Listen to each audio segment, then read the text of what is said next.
Halo Sobat Belajar, selamat bertemu kembali. Bagaimana kabar kalian hari ini? Semoga kalian selalu sehat dan tetap bersemangat untuk belajar. Dalam video ini kita akan belajar tentang sumber daya alam berdasarkan sumbernya. Sobat Belajar, tahukah kalian apa yang dimaksud dengan sumber daya alam?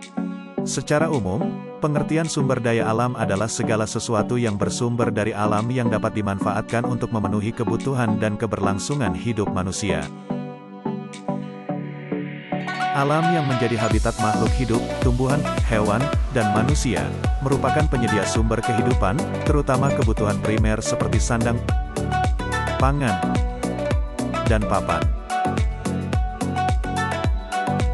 Sumber daya alam dapat diklasifikasikan menjadi beberapa jenis berdasarkan sumber, sifat, dan kegunaannya.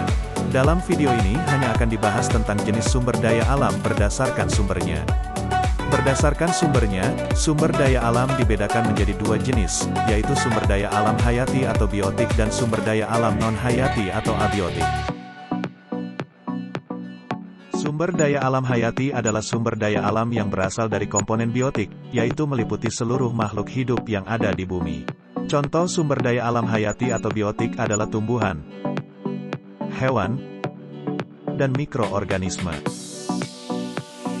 Sumber daya alam yang berasal dari hewan dapat berupa daging, ikan, telur, susu, dan lain-lain.